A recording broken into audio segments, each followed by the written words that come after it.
అద్భుత రీతిగా 7 మాటలు బోధించబడ్డాయి. ముగింపులో ఒక మాటతో మనం ముగించుకుందాం. చదవండి అందరూ బైబిల్ గ్రంథాలు తెరిచి. ఒక్క మాట.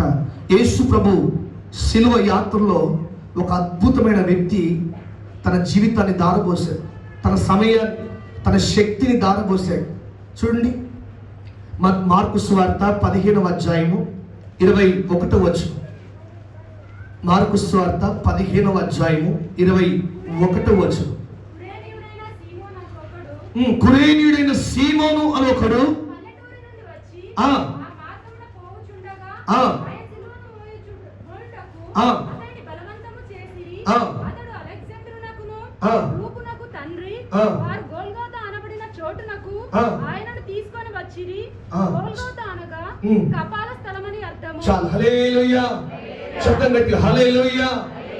ఇప్పుడు దాకా 7 మాటలు విన్నాం. ఈ 7 మాటలు సిలువలో పలికాడు. ఈ లోకంలో ఎంతో మంది మహనీయులు ఉన్నారు, మహాత్ములు ఉన్నారు, ఘనమైన వారు ఉన్నారు. చాలా మంది మరణించే ముందు చూడండి ఎన్నెన్నో మాటలు పలికారు. వారి సిద్ధాంతాలు ఎన్నో ఉన్నాయి. అవన్నీ ఎప్పుడో వారు పుట్టినప్పుడు, వారు మరణించిన రోజు కానీ పుట్టినరోజు నాడు జ్ఞాపకం చేసుకుంటారు. కానీ యేసయ్య పలికిన మాట చూడండి, ప్రపంచమంతా అనుక్షణము అనేక మహనీయులను కదిలించిన మాట. అది హల్లెలూయా, హల్లెలూయా. కదిలించిన మాట, అనేకులు నిత్యము జ్ఞాపకం చేసుకుంటున్న మాట. అనేకులు ఆయన మాటలు వారు నడవాలని, ఆ సిద్ధాంతంలో వారు నిలబడాలని నిత్యము జ్ఞాపకం చేసుకుంటున్న విలువైన మాటలు బోధించబడ్డాయి. మనము కూడా ఆ మాటల యందు విశ్వసించి దాని ప్రకారం నడుచుదుముగాక. ఆమేన్ చెప్పండి గట్టిగా. హల్లెలూయా. ఒకసారి చేతులు తీద్దాం గట్టి. హల్లెలూయా, హల్లెలూయా. ఇప్పటిదాకా 7 మాటలు విన్నాం. ఈ 7 మాటలు సిలువలో పలికాడు.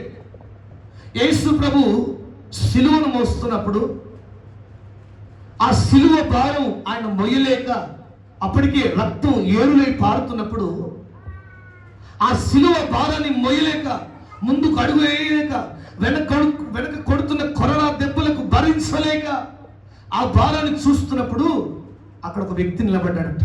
ఆయన పేరు సీమోను అని రాయబడింది, కానీ ఆయన ఊరు పేరు కూడా రాయబడింది. ఆయన ఏ వర్గము వ్యక్తి? కురేనీయుడు.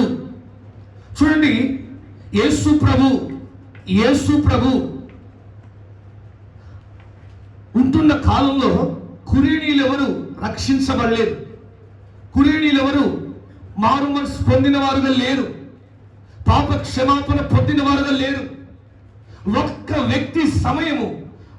వ్యక్తి మోసిన భారము కురేనీయులందరినీ రక్షణ నావలకు నడిపించింది. హల్లెలూయా, హల్లెలూయా.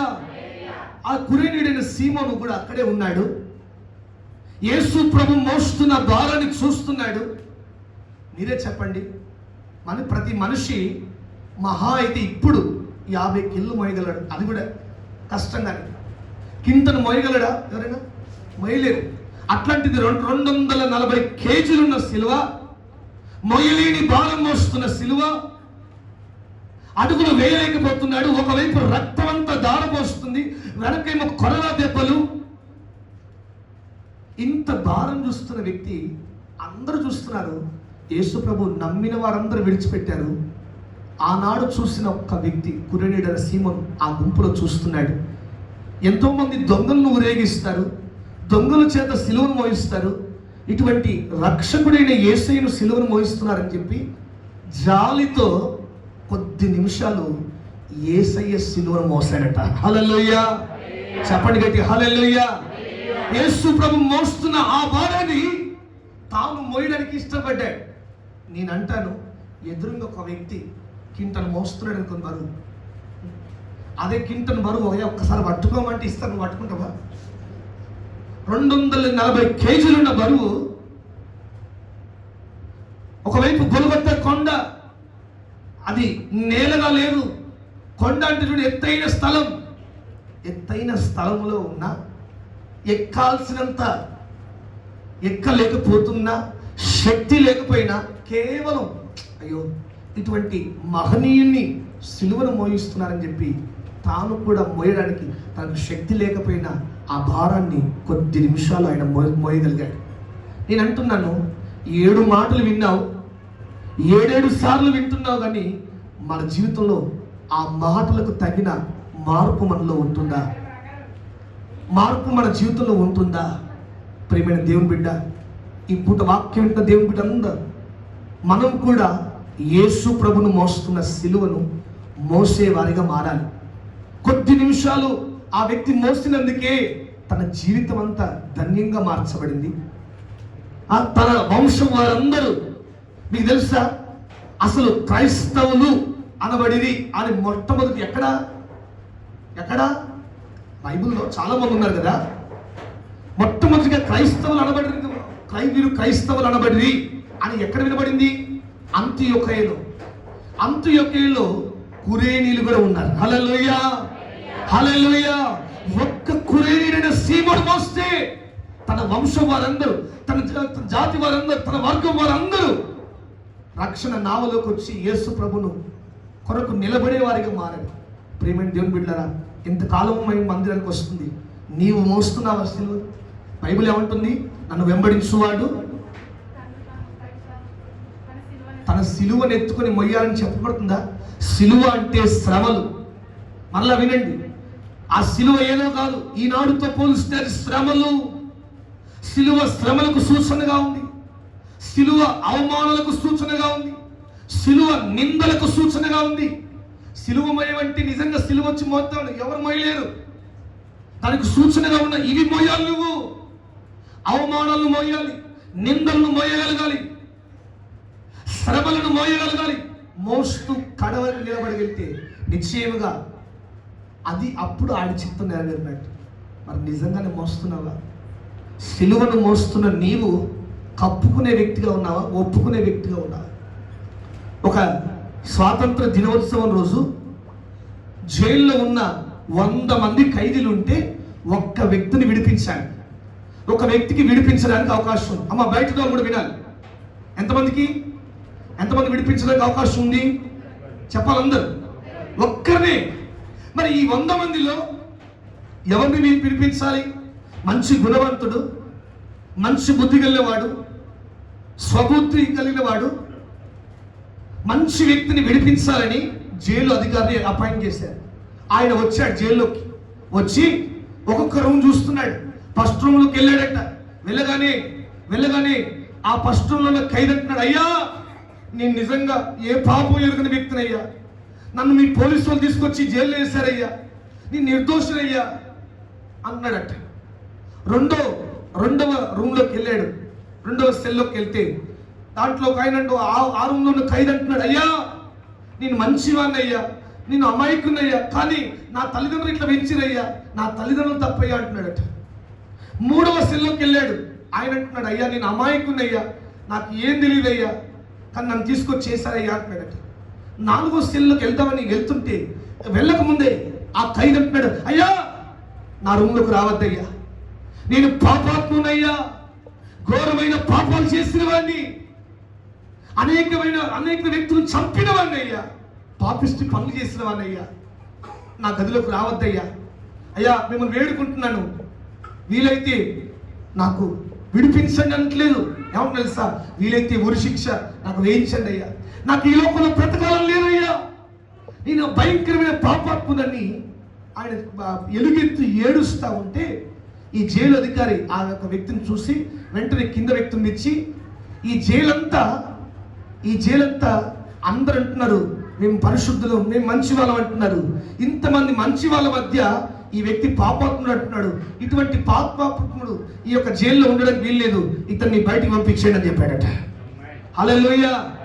అలాగే ఈ వ్యక్తి వెళ్ళి ఏ పాపం పని చేయకుండా ఈ వ్యక్తికి చేతికి ఏదో ఒక ఆధారమైన పని, ఏదో చిన్నపాటి పని ఇప్పుడు వ్యక్తికి పని ఇప్పించాలని చెప్పాడట. కారణం ఏంటి?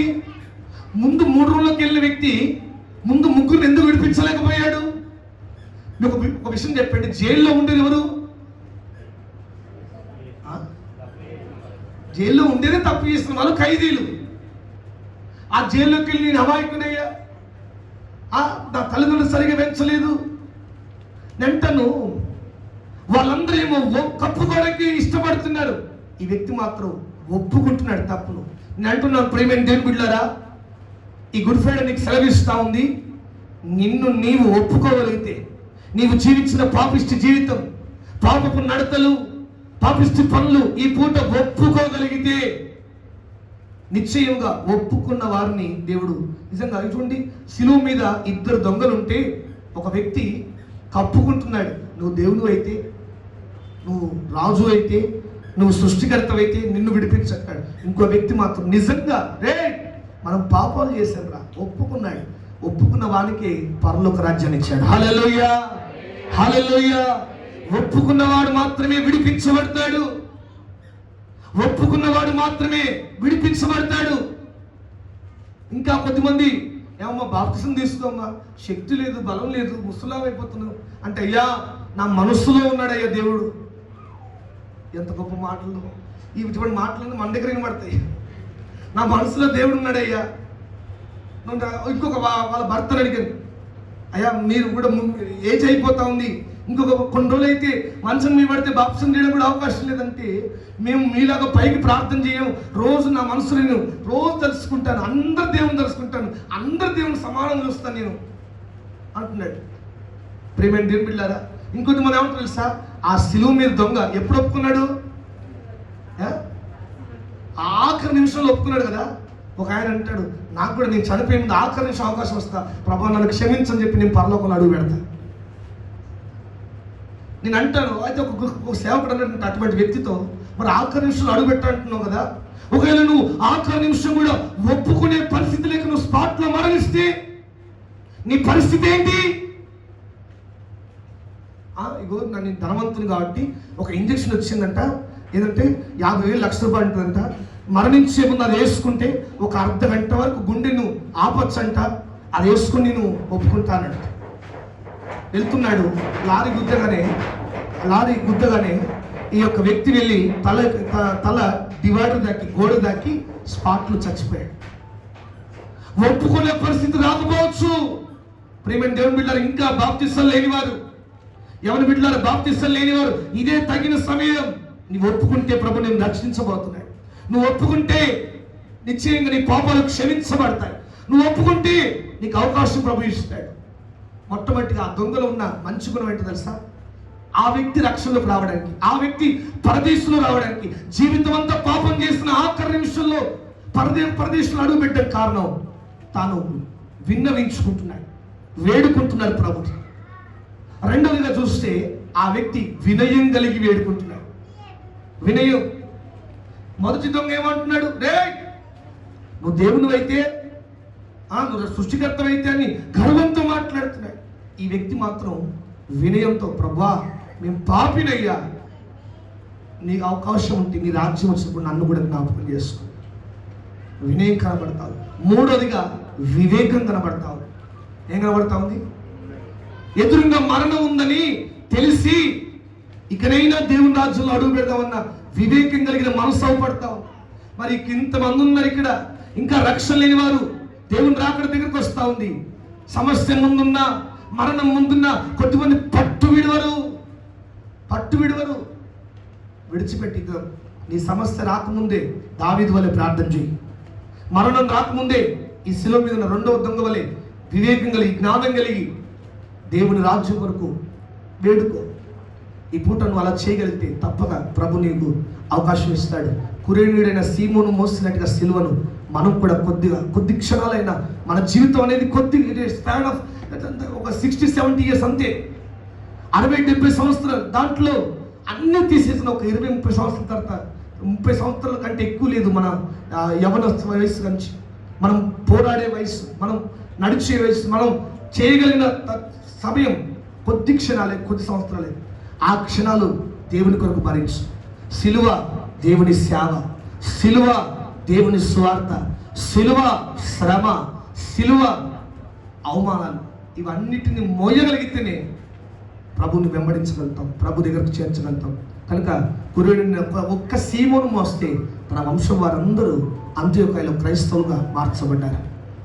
ఈ పూట మనం కూడా తీర్మానం తీసుకున్నాం. 7 మాటలు విన్నాం. ఈరోజు మనం కూడా తీర్మానం తీసుకున్నాం, ఇకనైనా దేవుని కొరకు ఈ యొక్క అనుకూల సమయంలో యేసయ్యను సిలువను మోయడానికి ఇష్టపడదా, శ్రమలు భరించడానికి ఇష్టపడదా. సిలువ అంటేనే మన విలువను పెంచేది, సిలువ అంటేనే విజయానికి సూచన. ఇప్పుడు అందరం మనం ఒప్పుకునే వారిగా మారుతాం, వినయం కలిగిన వారిగా వేడుకుందా, వివేకం కలిగి సమస్య రాకముందే ప్రార్థించే మనసు మనకి మన ప్రభుని అడుగుదాం. అందరం మోకరించి చిన్న ప్రార్థన చేసి మనం ప్రార్థనతో మనం ముగించుకుందాం. ఇదిగో యేసు ప్రభు శిలువను మోస్తున్న అన్ని గంటలు కొద్ది క్షణాలు మోస్తున్న వ్యక్తికి ఎంత ధన్యత వచ్చింది. తన వంశం తరతరాలు దీవించబడేటట్టుగా మార్చబడ్డాయి కొద్ది క్షణాలు మోస్తున్నందుకే. నేను అంటాను, దేవుని మందిరానికి వస్తున్నాం, ఆదివారం వరకైనా మనం మోసేది. దేవుని మందిరానికి వస్తున్నాం, ఆ పూట ఆరాధనలో ఉన్నంత వరకైనా మనం మోసేది. జీవితాంతం ఈ మొయ్యలేని సిలువను యేసు ప్రభును యేసు ప్రభు మోస్తున్నప్పుడు చూసిన సీమోను జాలి కలిగి, దయాహృదయం కలిగి, ఆ సిలువను కొద్ది క్షణాలు నేను మోయాలి. మొయ్యలేని భారమే కావచ్చు, నా దేవుడి కొరకు నేను మోస్తాను. తట్టుకోలేని అవమానాలే కావచ్చు, నా దేవుని కొరకు నేను పడతాను. భరించలేని నిందలే కావచ్చు, నా దేవుని వైపు చూస్తూ నేను నిలబడతాను. ఈ యొక్క సిలువ అనే సేవను కొద్ది క్షణాలైనా నేను మోస్తాను, కొద్ది రోజులైనా కొన్ని సంవత్సరాలైనా నేను కూడా నిలబడతాను. ఆ భారాన్ని మోసే వ్యక్తుల్లో నేను కూడా ఉంటాను. ప్రియమైన దేవుని బిడ్డలారా, ఆదివారం వరకు కాదు, జీవితాంతం ఈ భారాన్ని మోసేవారిగా మారి మన మీదున్న ప్రేమ ఆయన మాట్లాడలేదు. మన మీద ఆయనకున్న ప్రేమ ఆయన్ని మౌనంగా చేసింది. ఇప్పుడు మనం మనసారా వేడుకుందాం. రెండు చేతుల ఆకాశం ఎత్తి, రెండు చేతుల ఆకాశం ఎత్తి చిన్న ప్రార్థనతో మనం ముగించుకుందాం. చేతుల ఆకాశం ఎత్తి, ప్రభువా ఇప్పుడు ఒప్పుకో. బయట వాళ్ళు ఉన్నవారు దేవుడికి అవకాశం ఇస్తున్నాడు, ఒప్పుకునే అవకాశం. ఈ అవకాశం లేని వారు ఎంతో మంది ఉన్నారు, అవకాశం లేక మరణించిన వారు ఎంతో మంది ఉన్నారు. అయ్యో ఒప్పుకునే అవకాశం నాకు వస్తే బాగుండు అని ఏడ్చిన వారు ఎంతో మంది ఉన్నారు. మనసారా ప్రభా, పాపిష్టి జీవితంలో, పాపిష్టి పనుల మధ్య, పాపిష్టి క్రియల మధ్య నడిచానయ్యా,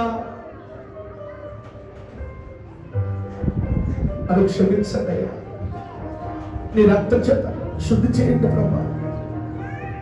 ఆఖరి నిమిషంలో ప్రభు చనిపోయడం లేదు చూద్దామని బల్లపు పోటు పొడిచిన ఒక గుడ్డివాడు, పుట్టుక నుంచి ఒక కన్ను గుడ్డితనంలో ఉన్న వ్యక్తి, ఆయన మరణించడం లేదని సిలువను ఆయన బల్లపు పోటు పోసినప్పుడు ఆయన శరీరం నుంచి వచ్చిన రక్తపు నీరు ఆ కన్ను మీద పడి ఆ కన్ను తెరవబడింది, ఆ కన్ను చూడగలుగుతున్నాడు. ఆయన మరణం ఆఖరి నిమిషంలో కూడా మేలు చేసింది. ఈ పూట నువ్వు ఒప్పుకుంటే నీకు కూడా మేలు చేస్తుంది. ఈ పూట నువ్వు వేడుకుంటే నీకు కూడా మేలు చేస్తుంది. ఈ పూట నువ్వు వేడుకుంటే ప్రభు నీకు కూడా మేలు చేయగలుగుతాడు. రెండు చేతుల ఆకాశం ఎత్తి,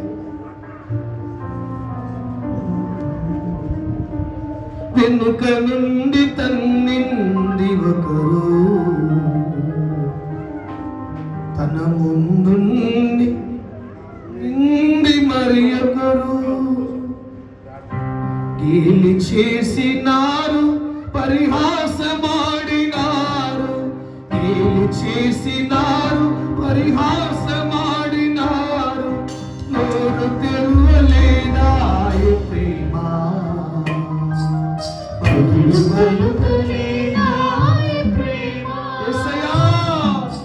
నోరు తెరువలేదాయ ప్రేమ, బదులు పలుకలేదాయ ప్రేమ. ఇది ఎవరి కోసమో, ఎవరి కోసమో, ఇది నీ కోసమే, ఇది నా కోసమే, ఈ జగతి కోసమే, ఈ జనుల కోసమే, సిలువలో సాగింది యాత్ర.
ఒప్పుకున్న ఆ దొంగ పరలోకంలో చేర్చబడ్డాడు, పరదేశంలో చేర్చబడ్డాడు. ఈరోజు ఒప్పుకో, నీ జీవితాన్ని ఒప్పుకొని ప్రభు చేతిలో అడుగు, ఒప్పుకొని ప్రభు చేతులకు మనం అప్పగించుకుందాం. యేసు ఆఖరి నిమిషంలో ఆ దొంగ యొక్క వినయమే పరదేశంలో చేర్చబడి వినయంతో వేడుకుంటున్నాడు, విన్నవించుకుంటున్నాడు. మూడోదిగా వివేకం కలిగి ప్రభు సన్నిధిలో మొరపెడుతున్నాడు. అందరూ ఈ దినం మనం కూడా ఈ మూడు విషయాలు మనం చేయగలిగితే, విన్నవించుకోగలిగితే, వినయం కలిగి వేడుకోగలిగితే, వివేకం కలిగి నడుచుకోగలిగితే, నీకు కూడా దేవుడు దీవెన స్థలంలోకి, ఆశీర్వాదం ఉన్న స్థలంలోకి, అభివృద్ధి ఉన్న స్థలంలోకి, ఆరోగ్యం ఉన్న స్థలంలోకి చేర్చబడగలుగుతావు, నడిపించబడగలుగుతావు. ప్రార్థన చేద్దాం. కురునీడైన సీమోను మోసిన సిలువ భారమైనప్పటికీ దేవుని కొరకు మోయగలుగుతున్నాడు, దేవుని కొరకు మోయగలుగుతున్నాడు. తీర్మానం తీసుకో, ప్రభా శ్రమలో అనే సిలువను, అవమానం అనే సిలువను, నిందలు అనే సిలువను, సేవ అనే సిలువను అయ్యా నా జీవితం ఉన్నంత కాలం అయ్యా కొన్ని రోజులైనా మోసే భాగ్యం నాకు దయచే, మోసే కృప నాకు దయచేయండి. ప్రభుత్వంలో వేడుకుందాం. రాహిల మాట చిన్న ప్రార్థన చేస్తుంది, వాక్యం ధ్యానిస్తూ చిన్న ప్రార్థనతో మనం ముగించుకుందాం. ఈరోజు తీర్మానం తీసుకో. మొదటి ఖైదీ అయితే ఒప్పుకోలేకపోయాడు, ఒప్పుకున్న ఖైదీని ఆ యొక్క జైల్లో విడిపించి అవకాశం ఇచ్చాడు. వేడుకుందాం.